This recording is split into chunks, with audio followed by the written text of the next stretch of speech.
Episode 29 of the Habs Culture Podcast. My name is Mark Anthony Bertaja. I'm alongside Justin Schwartz. Today we're in the same room. We're not remote like the past few episodes have been. So we're excited. A lot to unpack here because the Habs, the start of the season, they're 0-2. They got demolished by the worst team in the league. A team that might be the worst team in the salary cap era. We'll get into all of that though. We have a lot to cover. And it's good to be back. It's great to be back. I'm so happy to actually be able to work alongside you again for a little bit at least. And we're just going to keep trying to put out some good content for you guys. But yeah, just to, quickly go into what you just mentioned. The start to the season that's 0-2, a loss to the Leafs without Austin Matthews. And then you go on to lose to the Buffalo Sabres, like you mentioned, probably the worst team in the league right now. Yeah. It's disappointing, to say the least. The good thing is that when you're dealing with an 82-game season, there's a lot more games to cover. There's a lot more room for error. And that way, they can kind of make up these points. Now, the one thing that I want to mention is that it's very tough to regain these points when you're in that type of division. Every game against the lower tier teams in your respective division are so important, especially against Buffalo. And losing to Toronto, I'm going to say wasn't a surprise. I think people expected us to lose that game, and that's totally fine. But when you lose to Buffalo, who's, like I said, probably the worst team in the league, those are points that you need to get right now, especially in the young season. Yeah, I don't mind losing the opener to Toronto because last time we played them in a game that counted, we were shaking hands with them and moving on. Anyways, I'm watching this team, and last season there were a lot of new faces. But this season, there just seems to be something off with chemistry, there's something missing, and I think we know what it is. They have no captain, and they have no franchise goaltender in the locker room. And I think that's going to take a big hit on this team. And I think it already has. Yeah. And again, like you mentioned, the new faces, right? And I think we can all agree that, this offseason was kind of underwhelming, to say the least. There definitely were some acquisitions, but I don't think they were the necessary acquisitions that were needed to move this team in the right direction. Just a lot of change. Right. Like a lot. Which is not always bad, but I think that in this case, when you're a team that was clearly doubted going into last year's playoff run, who shouldn't have made it in a regular season, and you build that chemistry and you gel. And then when you start to lose certain players, a guy like Philip Deneau, who had a certain role, a guy like Thomas Tatar, who didn't play much in the playoffs, but still had a role, a guy like Jesperi Kotkaniemi, who brought a jump to each player's step. And then you start to replace those guys with the Dvoraks and the Matthew Perreault and the Cedric Paquette. And don't get me wrong, I think that these players do have a role on this hockey team, but I don't think they know what it is quite yet. And I don't think that Dominic Ducharme and his management know what that is quite yet. Yeah, I'm not a huge Cedric Paquette guy. Neither am I. They picked up Boyd off of waivers, right? Did they? No, it was Brooks. Right. Brooks from off Toronto. Of waivers. Yeah, because Boyd used to be on Toronto. Yeah, he was on Toronto as well. Brooks off. So I'm happy they got Brooks because, look, I don't know much about him. Some Leafs fans like him, but I'd prefer him over Paquette. I agree. And I think the bottom six of the Habs is a huge question mark. Right now. Like a huge question mark right now. And I don't like the way they're structured compared to last year where you had Perry, you had Lehkonen, you had obviously Byron's hurt. And when he comes back, it'll help them a lot. Absolutely. But right now, they look all over the place. They don't have a structure. Paquette, I don't like the way he plays. Perreault, he does what he has to do, but he's not like Perry, who you know what he's going to do night in, night out. Right. And I think the problem with that, to your point, is that last year, I think that the guys that we had in the bottom six knew their role. And I think that's what's missing right now, right? Corey Perry knew, like you said, you knew what you were getting. And again, he started off on the taxi squad last season and kind of had to, quote unquote, prove himself. Yeah. But he did just that. And I think that, look, it's, again, 2 games into the season, we're not going to overreact here. But I think that a guy like Matthew Perreault, a guy like Cedric Paquette, and I'm even going to, add in the names Chris Weidman and David Savard. I mean, I don't think that they know what their role is with this team. And I think that's the biggest problem, because when you're kind of just playing to play without a structure in place, that tends to, trend downwards for a team like the Montreal Canadiens. Look, you add Hoffman, you add Byron, you add Edmondson. and you add Brooks. Mhm. It's a completely different team, And Carey Price. of course, and Carey Price. But because if you throw in Hoffman, someone gets bumped down, right? Armia gets bumped down. Yeah. And If you throw in Brooks, Paquette gets taken out. If you throw in Mhm. Edmondson, the defense changes. Not Weidman and Romanov together. You know what I mean? Right. So it's early. I think there's still room for chemistry to get built upon. I think lines have to start getting on their roll, right? Like Suzuki's. And yeah, we'll get into Price soon Yeah. because it's on my mind and I kind of want to talk about it. Before we get into Price, your last words on the lineups? Yeah, I'm just going to keep it short here, but I just do think that what you said is true. We talked a lot about it last year, and we were upset that Ducharme kept shuffling the lines and there was no chemistry being built.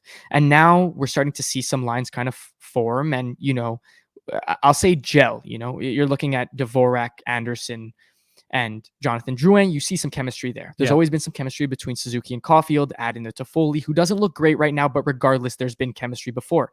And it's always great to keep those lines together. It's just very tough when to start off the season, there's players that would be in the lineup and would actually make a huge difference in the lineup that are not there. So you kind of have to manage with what you're given.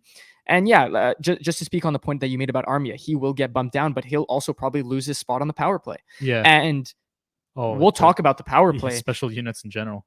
Exactly. But like you mentioned, there's going to be a lot of shuffling in the next 2-3 weeks, I'd say. And we might see a completely different team. But the other point I want to bring up is that this team knew what they were getting themselves into kind of going into the season. Price was, give or take, about a week and a half, 2 weeks before the start of the season. Edmondson, same thing. Hoffman, same thing. So they had some time to prepare with what they were given, and I think that they've kind of mismanaged in a sense. But again, you're going into a season that Montreal Canadiens fans are always going to have certain expectations, and this might not be the year, but you never want to doubt, right? Apparently, Hoffman might be ready for the game against the Sharks next week. Yeah, so it won't be this Saturday, but it might be Tuesday. Yeah. Yeah, the Habs have their home opener tomorrow night. I'm not sure when this episode is going to come out. It might come out tonight or tomorrow morning. Right. And by tomorrow we mean Saturday. So the Habs play on Saturday night against New York Rangers. Should we go into special units or do we go into let's do it? We'll go into special units because we just watched those games. What are they, 0-9 on the power play? I think 0 for 8 or 0 for 7. I think, I don't know, but in that ballpark, absolutely. And it just looks bad. And two of them they had 2 chances of 5-on-3 to get back into a hockey game. I don't understand how you set up for one-timers from the point on a 5-on-3 without moving the puck. The goalie has to go across his crease to score. Goalies in the National Hockey League taking a shot when you're right in front of them, they're going to save it. Especially when you can see right through it, right? You got to make a move, no matter who the goalie is. If it's Craig Anderson or if it's Jack Campbell, who cares? You got to make a move. And they're taking shots from the point that are getting blocked. They're not moving the puck. Zone entries, I don't know if they're the same as last year. Sometimes it's the same, sometimes it's different. I like when they come in with speed. I like a few of their zone entries. But other than that, it just doesn't look... Is cohesive the right word? It doesn't look good. No, it doesn't look good. Like they're on the same page. Suzuki's making back passes to no one. Joy does look comfortable. And to add to your point here, Petrie does not look good at all. No, he does not look good. Josh Anderson is not a power play guy. He's not. Armia is not a power play guy. Neither is Matthew Perreault. Is Dvorak a power play guy? I don't think so either. But maybe just to go out there and win the draw, right? Yeah. Because that's a huge part. When you start off the power play in the other team's zone, it's very important to get that draw. And I'm not saying he has to get off the ice right away, but it's very important to gain possession, right? Yeah. Because Dvorak's playing power play, PK, and 5-on-5. Yeah. That makes no sense. And he shouldn't be, right? He's not that guy. 5-on-5. Yeah. PK, 100%. Put him there. But power play, again, Mike Hoffman's going to come in. I don't know if Brooks can play on the power play. I don't want Perreault on the power play. I really don't. He'll probably be on the second unit. Can I make a comment in terms of just one major change I'd make? I think to date he hasn't been playing well. Again, it's been 2 games, but he still hasn't shown me his full potential. And we talked a little bit about this before. But I do truly believe that Chris Weidman should be subbed out on the second power play unit for Alexander Romanov. And I know that Chris Weidman was brought in for one reason and one reason only. He plays the third pairing and then he plays the second power play. I still do think that a guy like Romanov, who does have a ton of offensive upside, shouldn't be sitting behind a guy like Chris Weidman right now. I don't understand why we don't give him a shot. I really don't. Here's my issue. It's not like, look, Weidman, him and Drouin, they kind of play the same way. They like to move the puck along the blue line and saucer passes and all that. It's more when Drouin makes that perfect pass to someone, that someone is Dvorak, Weidman, or Josh Anderson. Those three guys I just named don't have great shots. Look, they have good shots in the NHL, but it's not a Mike Hoffman shot. It's not a Tyler Toffoli shot. It's not a threat to the goalie. And it's not a Cole Caulfield shot. Again, Mike Hoffman's in a slot in there, but Josh Anderson, he's best known not for his passing, not for his shooting, for his skating ability and his power forward strengths. And I just don't like how these power plays are structured, that it's the first power play unit is our first line. The second power play unit is our second line. Right? But Mark, to speak to your point, and I think we've known this for a long time, the Montreal Canadiens have never been a team that we've never really been truly successful on the power play.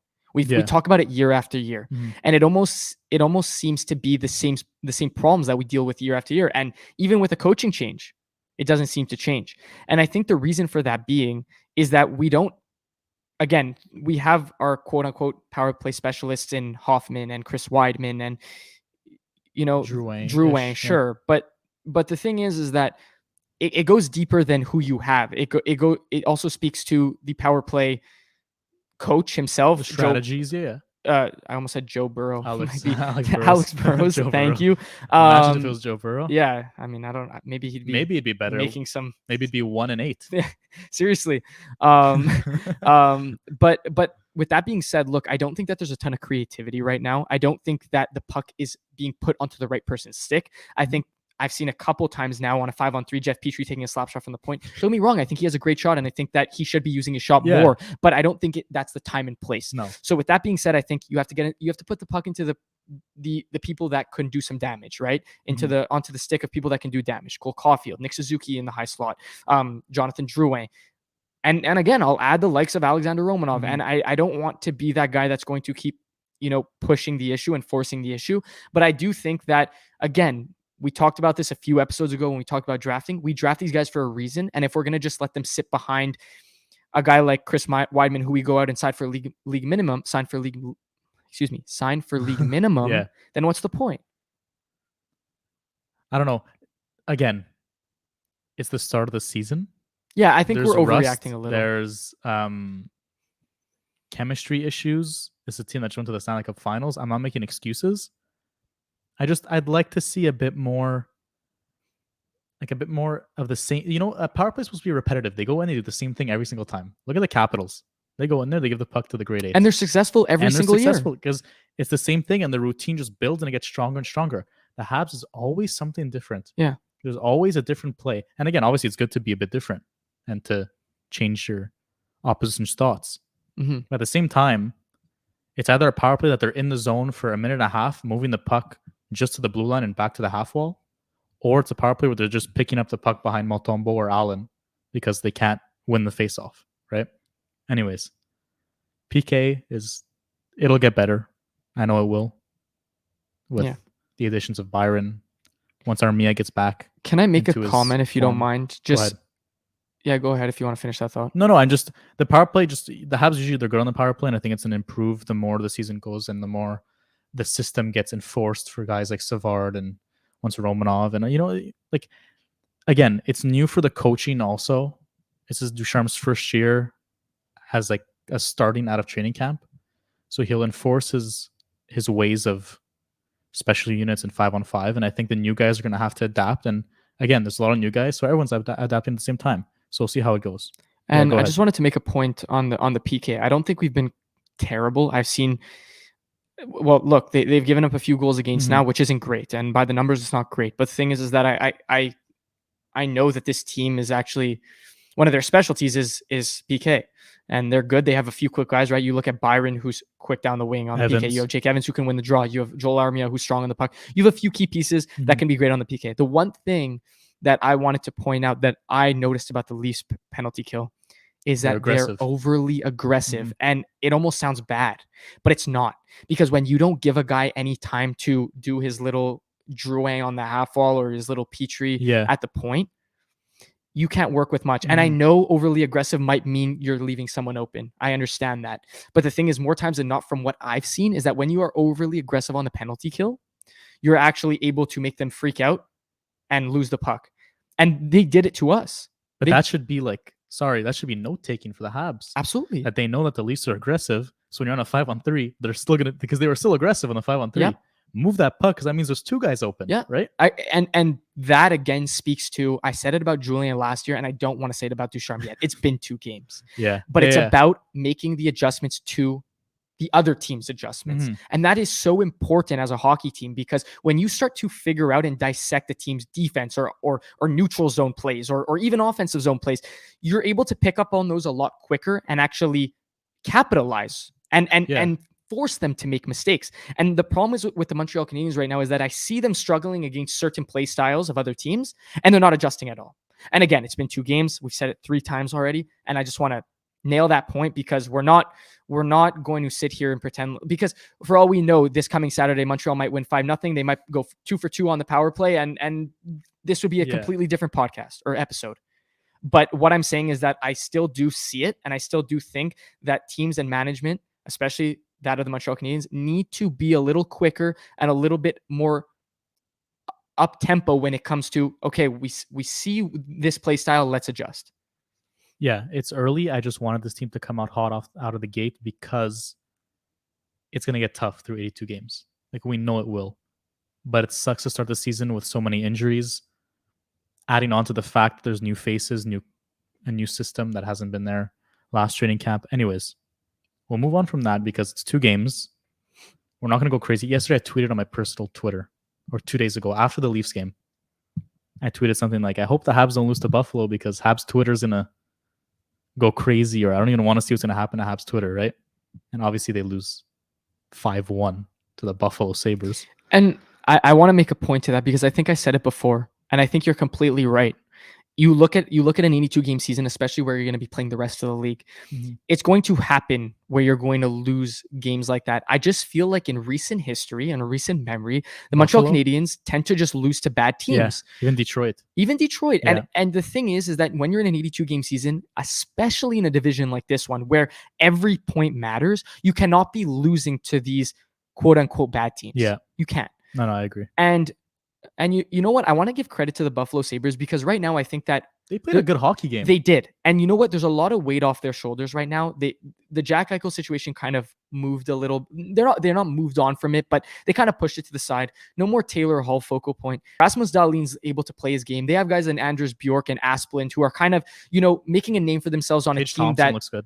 Tage Thompson, Casey Middlestat, right? So they have a few guys that are kind of proving their worth, and that's the way that they should play hockey. But the crazy part is that when there's a difference between proving your worth and taking over a game against us. And they really did in the neutral zone, the offensive zone, and the defensive zone. And that is where I start to question what's going on with this team. Yeah, all 46 fans in KeyBank Arena are going crazy. It was crazy that it really did. I was watching the game, and I don't know who it was. I think it was either my sister or my mom. They were like, where are the people? And I'm like, listen, I don't think they have many fans. They don't have COVID restrictions. It's just they don't. No one wants to go.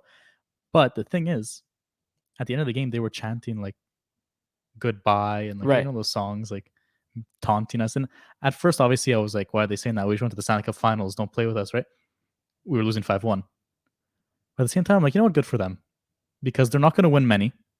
They just lost their captain in a saga that no fan base should ever go through. Right. So you know what? Let them have their little moment. Their team played a good hockey game. It's not like they won because of the refs. It's not like because they won because of bad bounces. They played a good hockey game. Their transition was amazing. It was. They were fast. They were all over the Habs. Neutral. Their zone entries were amazing. Odd man rushes. They looked great. So good for them. Craig Anderson played a good game. I'm happy for that guy. Yep. Went through a lot. I'm happy he's still kicking tires in the National Hockey League. and still dominating the Montreal Canadiens, right? He's so good against the Habs. I don't and I remember watching. I don't remember the year, and this always happens, but it was the year where Montreal was playing against Ottawa in the first round, if I'm not mistaken. Anderson was in it, or the Hamburg? Anderson was in that. Okay. And he's just lights out. He's like Henrik Lundqvist against Montreal. Lundqvist still gives me nightmares, man. Do you remember that? Series still gives me nightmares. That game 1, he put up like 45 saves. Incredible. He was an absolute wall. He got a shutout because they lost 1-0 or something. Still gives me nightmares. Anyways, talking about goalies, franchise goalie of the Montreal Canadiens, Carey Price, took a leave of absence before the season started, announced by the NHLPA. So he's in an organization or whatever. What do they call those things? Like a group or a group with the NHLPA. Right. It's like the NHL forms it. He's with them to just go through what he has to go through, figure some stuff out, take some time away from hockey, and we just want to take the time to wish him the best and hope for a speedy recovery. Take as much time as he needs.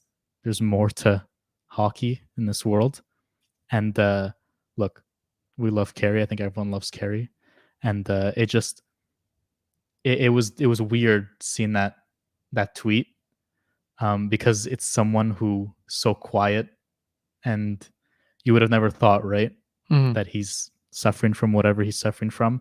And obviously, I think what Drouin did helped. I think it's gonna help a lot of players. I don't think it's just it's not just Price. I think it's help a lot of players. Yeah. If they need the time to step away from the game, they're gonna do it. And look, I wish him the best. I can't wait to see him again. But it says minimum 30 days. But if he has to take more, he'll take more. He'll take whatever he needs. He'll take whatever he needs, and I think the Habs will, whenever he's ready to come back, we'll take him back. And I know that him as a player and his demeanor and I guess you can say just his overall mindset as a hockey player. And again, we're not talking about hockey right now. This is pure about his mental health. But what I'm saying is that when he comes back, whenever it may be again, he's going to kill it. Because like Drouin, he had the time to get right, and he took all the time he needed, and I think that was the best case scenario for Jonathan Drouin. He's and smiling. I think exactly, and I think it's going to be the exact same thing for Price. And I really hope that he can come back better than ever and do what he does best. Look, I don't want to make assumptions because we have no idea what's going on, but he's the type of player that puts a lot of pressure on himself. Yeah. And he's in a market where people put pressure on him. So adding those two things up isn't easy. Going to the Stanley Cup Finals, first time he's ever been, losing, I'm sure it took a toll. And again, we're behind him. Can't wait to see him again. He's our rock. He's Carey Price. He's the face of the franchise. So we wish him the best. And it's crazy to watch a general manager cry over. He did it for Gallagher, Bergevin, after he signed that extension. It just shows to you how much this guy means for this organization. And it's crazy to think that he risked exposing himself in the expansion draft to make sure Allen was here. Imagine if they would have taken him. It would have been stuck with. It would have been Allen Montembeault for the whole season.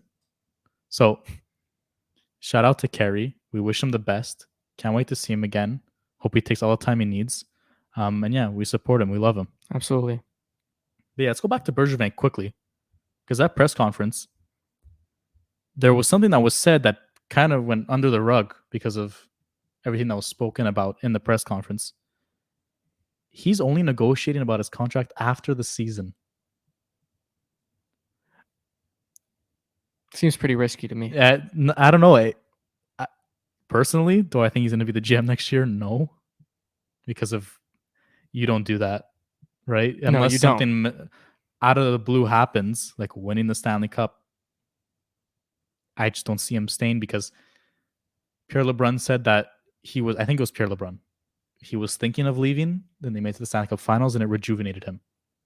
Like, he's a guy who's gone through a lot of stress, 10 years as a GM or 9 years as a GM of the Montreal Canadiens. So we'll see where that goes. Could we use change? Yes. Could we keep Bergevin? Yes. I don't mind. Honestly, yeah. I don't mind what happens, but we'll get into that when the time comes.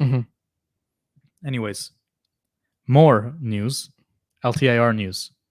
So yesterday, it was confirmed by the National Hockey League that Shea Weber has been authorized to be put on LTIR by the Montreal Canadiens.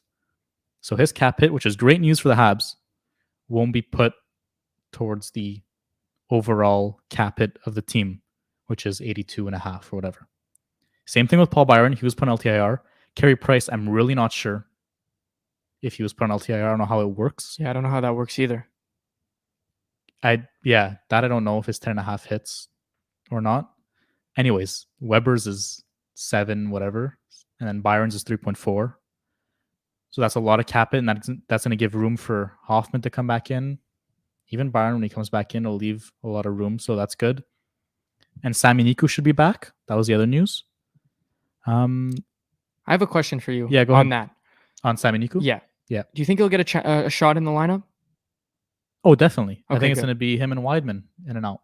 Okay, good. Because Imagine Niku on the power play? I've never seen him on the power play. I've never seen him on the power He's play. And offensive, so I don't know much about him, I but think he has a bit more of an offensive flair. right. But the one thing I do know about him is that he's a little younger, and I think that's.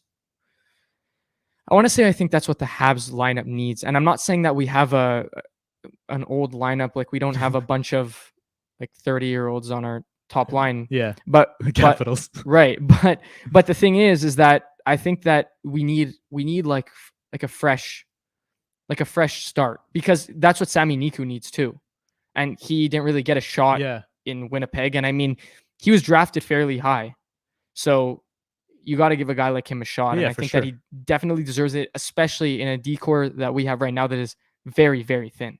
And he's wearing a very important number in Montreal. Famous 15. Famous 15. I met Sami Niku on Saturday. Yeah. You know, that's one guy where I think he looked at me as if, like, why do you recognize me? Like, this shouldn't be happening, right?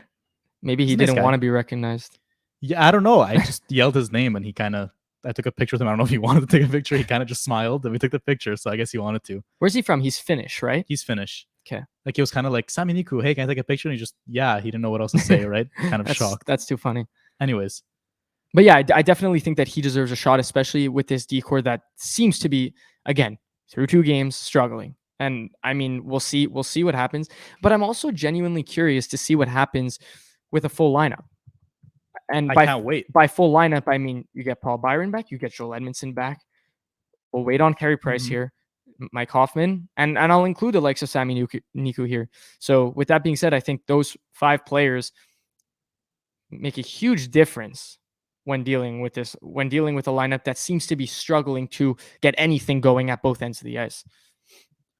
So we've gone 27 minutes and 43 seconds without talking about the biggest news of the week. Nick Suzuki's contract. Nick Suzuki has signed an 8-year contract extension with the Montreal Canadiens for $63 million. Do the quick math.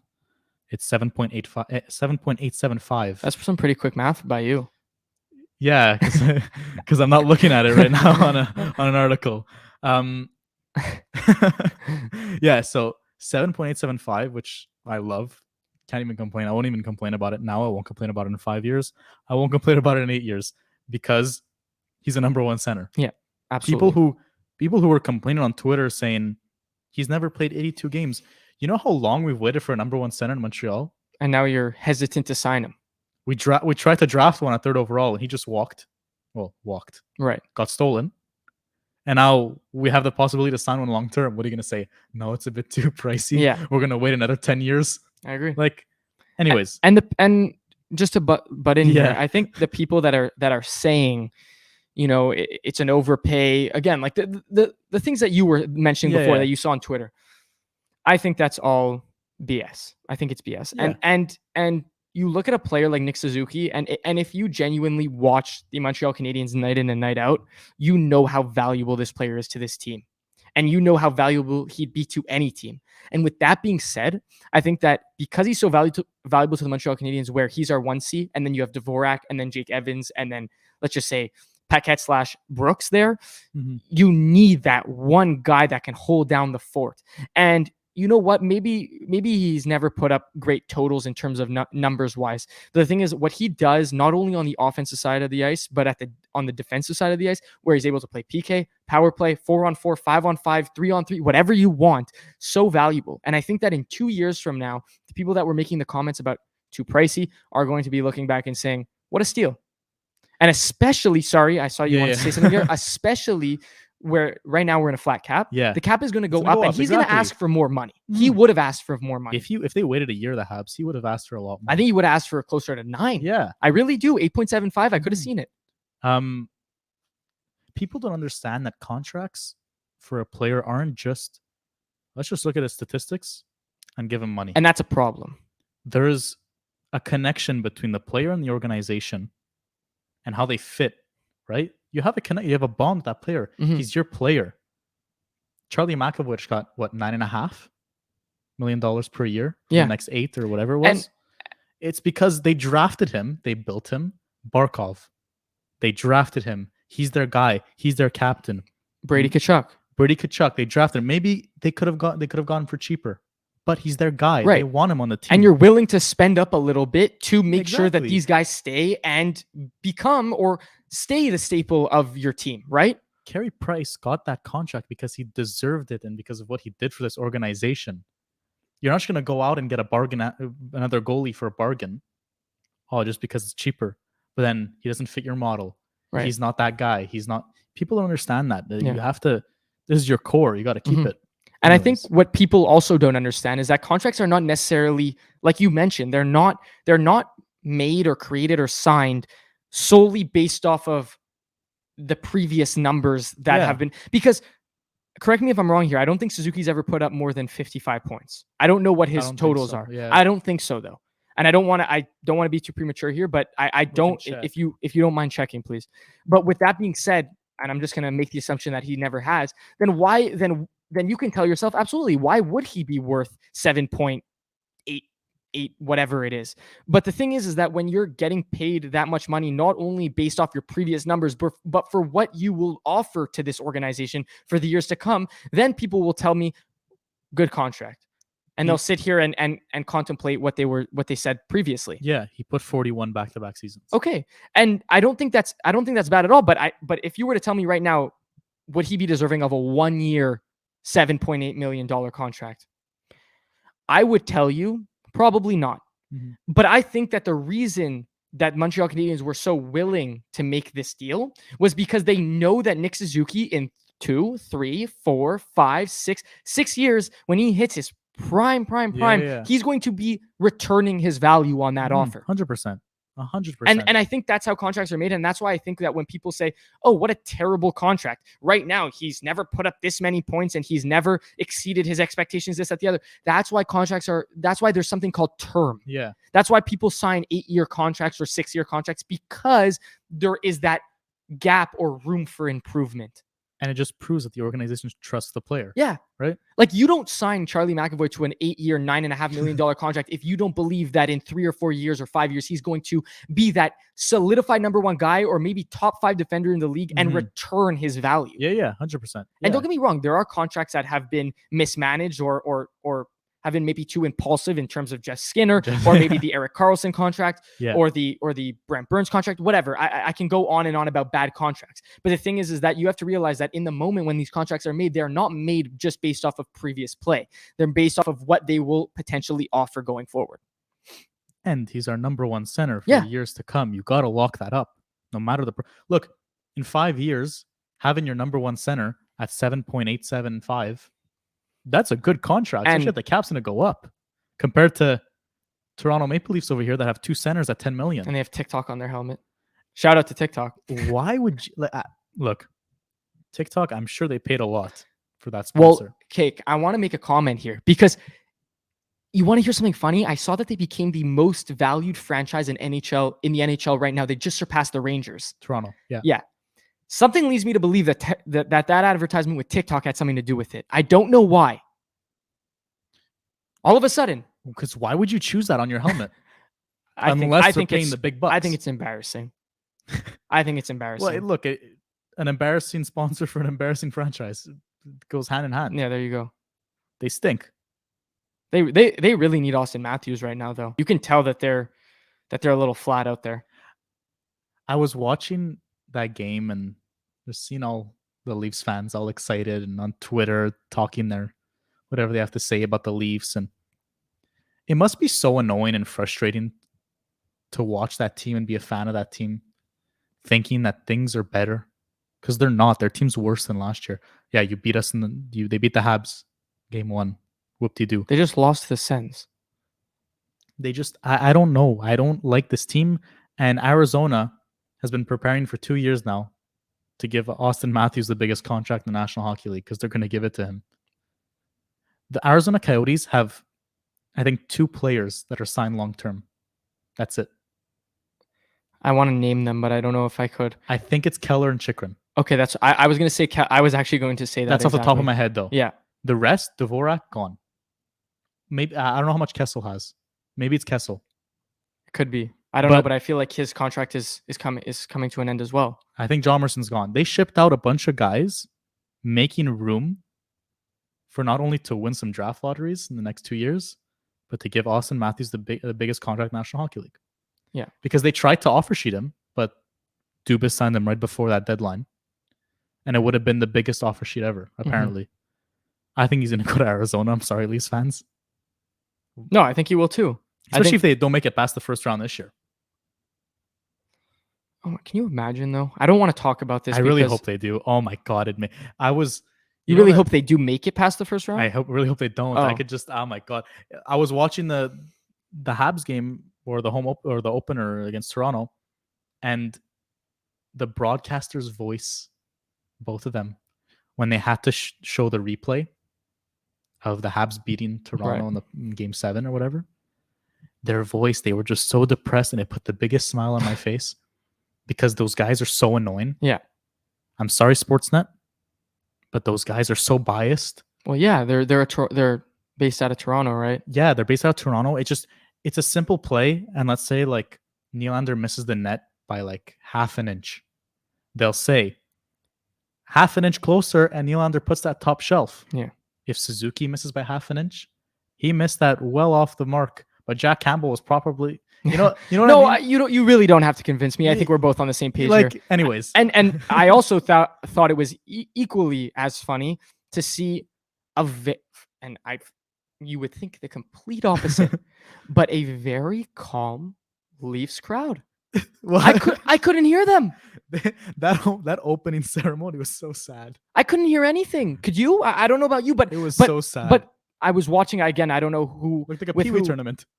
It was crazy, and I was thinking to myself, and I was telling myself, this is the first return, the full return back to full capacity, Scotiabank Arena. Yeah, and I could hear a pin drop. I wouldn't cheer for them. Garbage team. Whatever. I mean, thankfully we're not cheering for them. Look, I tweeted this also. I was watching that opener, that ceremony, and then Edmonton's. Mm-hmm. We'll start with Toronto's. It was quiet. They had that stupid singing. The guy sang pretty well. But yeah, it was did you awesome. see the guy go for the fist bump and he left him hanging? No. Oh, the fan? Yeah, the fan went for the fist bump with the singer and he left him hanging. I did see that. Anyways, that was a bit weird. What is this, the All-Star game? It was a bit weird. And then at least, sorry to cut you off, at least let it be like Justin Bieber or something. Yeah, I don't think Bieber wants to perform for that crappy organization. He's a fan, but he kind of hides it. He sits in a loge, puts on a toque, and hides. He doesn't want to. Yeah. But all the players come out. They lift their sticks. The fans are kind of happy. They were quiet.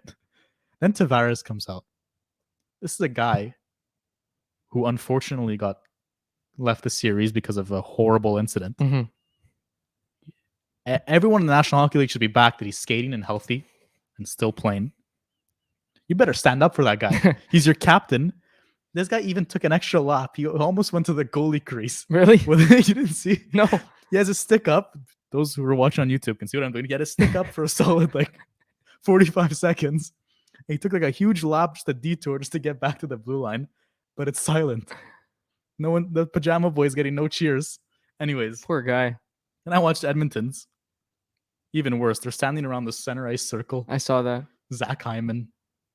Connor McDavid came out last. Everyone somewhat cheered. Yeah. Even though he's the best player in the world. And I just thought to myself, as a player in the National Hockey League, could you imagine We'll take Brooks for example. Last year he did that stupid leaf ceremony. This year Oh boy. he's gonna come out, stand at center ice in the biggest arena in the National Hockey League with the best fans, because we have the best fans. A team that just made it to the Stanley Cup Finals, and you're gonna hold that torch wearing the most iconic jersey in the league, standing at center ice. Yeah. Oh my god. I know. Goosebumps. It's gonna be Goosebumps. same here. And it's gonna be so like fun, even from home. Gonna be so fun to Best watch. ceremony. Yeah. Vegas is cool because they have those like ice things, like the ice. Yeah. Well, shatters and- Vegas it's has a show, right? the It's Vegas. there you go. They're able to make it an event. But Montreal does such a good job, But like that history. Like, I love it, and I love when you hear the game announcer, say like all the lights go out. yeah, Oh my god! and like It for 2 goosebumps. years, the Habs stopped doing the torch for some reason. Are they doing Do it you this year? remember that? I don't know, but they better, man. They better. It's so good. I love when my favorite was when I think it was Suzuki passed the torch to Kotkaniemi. I Yeah. loved that. Yeah, because 14 to 15. There you right? go. Yeah. No, the best moment was probably well, at least my favorite moment was when they didn't have a captain, so they brought Price out as the last guy, Oh right. acting as the captain. I remember that actually. I do remember that. and I think someone like a veteran gave it to him. So you know what? I have a question of the day right now. Go ahead. We're gonna post this on Instagram and Twitter. Yeah, Just to. I'm curious. yeah. As assuming you guys are Habs fans here, give us your We your hope. best moment as a Habs fan. As a Habs fan, As a Habs fan, Ooh, because right now I'm getting chills just thinking about it's all this crazy, stuff, man. and I'm curious. I feel like people have been at the Bell Center for crazy games, or Best been moment outside as- the Bell Center for crazy games, or at a restaurant for a crazy game. So I'm curious. It's tough because this team just went to the Stanley Cup Finals, and there was so many memories. Right. That goal against Winnipeg, the Toffoli one. I was Yeah. downtown, like it was Yeah. crazy. Well, yeah, that was crazy. that was nuts. I remember you were at my house when they when they that's beat probably the one of them, Lehkonen. right? the Lehkonen goal. We were tackling each other. Have that on video. Yeah, oh, it's true. We have it on video. Yeah. We were beating the crap out of each other for no reason. 'cause It we was so fun though. just- Oh my god. We just went out on we just drifted away from the conversation, but yeah, it's So fun that's to fun, reminisce. right? It's fun to that's what we do here. there was that goal, and then there was the Plekanec goal Against in overtime against the Rangers. Do you remember which one I'm talking about? we're- Along the goal line, Radulov in overtime just threw it in front of the net. He tipped it in. Yes, I do remember that. Oh my god, I went berserk. That tied the game. They went to overtime.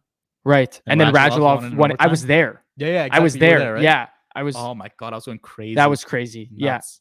And I actually had a bunch of Rangers fans behind me talking my ear off the whole time, and I couldn't say anything. yeah. And you should have seen them in despair when Radulov scored that goal. Yeah. Oh my god. That was a lot. crazy Yeah, there's so moments. many great moments as a Habs So fan, many. and quite honestly, right now, I mean, look, I think we can both agree here. Going into the season, I think as a Habs fan, there's always going to be certain expectations, and I think that speaking to you guys right now, those expectations should probably be lowered. And I'm not Mhm. saying it based off 2 games. I'm really not. I just truly believe that this team might not have necessarily what it takes to take it to that next level. But again, you're dealing with injuries.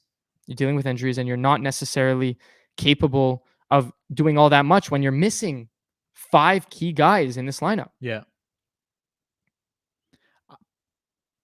Do you think? Sorry, I'm going back. It's fine. Do you think they're gonna? They have to say Price's name, right? They will. They have. They to. will. Absolutely, they will. There has to be some sort of montage, like at least with his number or something. They will. Oh, I can't wait for that. Literally Yeah. can't wait for that ceremony. Tomorrow night. Fire it up. 7 p.m. Can't wait. Bell Center. So before we move on, I was gonna say a quick story. Since we're kind of off the rails here. There you go. So I met I met a few of the Habs on Saturday. hmm I was at a club. I won't say which one because the manager told me they were regulars there, and I don't want people to Privacy start, purposes, yeah, I guess, right? privacy purposes because they go there often. So I'm in the club, whatever, and I feel people pushing me, and I turn around. It's Josh Anderson. Okay, Josh Anderson. First of all, he's huge. Like 6'4"? He's massive. Whatever, slick back hair. Whatever, dressed super nice. Whatever. I'm tapping him on the back as if I'm Ducharme. Like, get out there. You're on next. I'm surprised he didn't sock me in the mouth, honestly. Really? And I would have taken it. I'd have been like, Josh Anderson took out my Punch you in the teeth, face. right? But he didn't. He gave me a fist bump. He was a nice guy. Then towards the end of the night, I was meeting a few other guys. I met Perrault. Look, I didn't ask for the picture. I don't want to be mean. Look, I don't want to be mean, but I was taking a picture of Niku, and he was just there, and he was kind of looking at me like, "Are you gonna ask me for a picture?" No way. Yeah. So I felt forced to. I spoke to a bit of him in French. I'm like, you know what? Thanks for coming to Montreal. Anyways, like welcome home, kind of thing, right? Then I saw Jake Allen get out of a car. I just yelled at him. I didn't really get a picture with him. I just said Jake, and then kind of froze. I didn't know what to do. I was kind of starstruck. I love these guys, right? Right. Edmondson dresses very nicely. Super nice guy. Took a nice picture with him. Told him speedy recovery, have a good season, whatever. And I saw Caden Gooley. Okay, Caden Gooley. I was outside the bathroom and he walked out. I was like, Caden, you mind if I take a picture? He's like, yeah, sure. Took a picture with him. I told him, you're going to be a great player for this organization because I kind of knew he was getting cut. It was before he got cut. Obviously, I'm not going to tell him, can't wait to see you out on the ice because I knew it was going to happen, right? He obviously knew also. So I dapped him up, whatever, got a nice picture with him. Drouin was there. They didn't even let me in the bathroom. I tried to go to the bathroom at one point, and the security guard standing in front, and I was like, what's going on? And he's like, Jonathan Drouin is in the bathroom. I was like, no way, right? Obviously, I'm not going to go in, right? Right. But if I was in there and he would have walked in, it would have been pretty cool, right? Yeah, for sure. Stupid questions about urinal talk, right? Come here often, one of those stupid questions. Come here often, right? Anyways, super fun experience, and it's good because we were talking before about chemistry, and it's good to see them together. Yeah. Dvorak was there. It was good to see them together. Caulfield was there. I didn't see him though. I don't know if it's because he's like a kid, right? And there's a bunch of kids. Oh my god! So he kind of fit in perfectly. No Suzuki. Yeah, it was just a funny story to meet those guys because again, they're humans. Yeah, and they're super nice guys. At the end of the day, they're super nice guys. And it's just awesome to meet some of the new faces. That's super cool. Yeah, it's very random too, which makes it even cooler. Yeah, Mike Hoffman was out. I was leaving the club, and he was outside the club with his girlfriend. And at this point, I've had a few drinks in me. And when I have a few drinks in me, I'm not the same person. I'm a bit more like all my shyness goes away, right? And he was standing at the corner, and I heard him say to his girlfriend, like, where are we? Because he's new, right? So like an idiot, I was like, Mike, you're on blah, blah, blah, blah, blah street. I'm not going to say where. And he's like, oh, yeah, I'm looking for my Uber. Then I approached him, and I'm like, oh, yeah, what? He's like, I'm looking for a gray Honda Civic. And his girlfriend's like, oh, there it is. And she started walking towards like a Hyundai. And Mike started walking too, and he's like, have a good night. I'm like, Mike, that's not a Civic. You're like, Mike, that's not a Civic. I was literally talking to these guys. I was saying, Andy, Eddie. I was telling you guys, I've been one of the boys. I'm so surprised no one punched me, man. So that's too good. I'm like, Mike, it's not a Civic. He came back, and then whatever, we found his Civic, and he's like, all right, have a good season, Mike. 30 goals. Tell me if I should pick you up in fantasy, but I didn't obviously say that stuff. And yeah, just that's hilarious. Highlight of your COVID year. Of my COVID year, I guess, right? There you go. Except for the Stanley Cup run. That's exciting. Yeah. Super nice guys. Anyways, we have our question of the day. Yeah. I mean, I put that out there. Which is good. I'm curious, because the thing is, new season, I want to hear it because I feel like that might be your coolest moment. I mean, I'm sure there's, again, watching games, there's cool moments. Yeah. But I feel like as a fan, that's a pretty cool moment. Yeah. I'm curious to see what people say. But we're back to this. We're back. Game predictions. Oh my God. Don't forget. Yeah. Bold predictions. Sorry. Bold. We forgot to do bold for the longest time. We're just saying predictions. Yeah, that's true. But we got to go bold for this. And I also, before we get into the bold predictions, I just want to let you guys know, definitely go check us out on Instagram. Mm-hmm. The @ is, on if Instagram, you're on YouTube, you see. Yeah, on YouTube. Right below. Same for Twitter. We do honestly updates for every single goal, every single game, funny tweets, interactive tweets, whatever it may be. So definitely go check it out. And yeah, so for those of you listening, it's Habs_culture on Twitter and Habs Culture on Instagram. One word on Instagram. Yeah. So now getting into the bold predictions. Saturday night, home opener, Bell Center, 7 p.m. Eastern time. Your bold prediction. I'm gonna go a bit off the board here. Something you might not expect. Okay, I like it. 2 goals and an assist. Oh God. From Alexis Lafrenière. Oh, the other way around. 2 goals and an assist from Alexis Lafrenière. From the Quebec-born Alexis Lafrenière. The bright lights. You're in Quebec. Yeah. Let's see what he does. No pressure, by the way. Obviously, I want the Habs to win, but Of course. that's my prediction. Even though I'm probably gonna bench him in fantasy. You got to. You got to. Too many. I have like good wingers, and I might have to bench him. I'm gonna go with. Talked about him quite a few times here today. Montembeault? No. He's not gonna start. It's gonna be Jake. No, it's Jake's gonna be back in the Jake. It's gonna cage. be Jake. I'm gonna go with a power play goal. Okay. That's very rare. That's very my bold. prediction. A power play No, I'm goal. joking. It's gonna be a power play goal, Power play goal from Alex Burrows. Stop. It's funny because the power play goal in itself is bold, which is crazy. But I'm gonna go power play goal from Joel Armia. Yoel. Wow. Yoel Armia. Yeah. Exciting.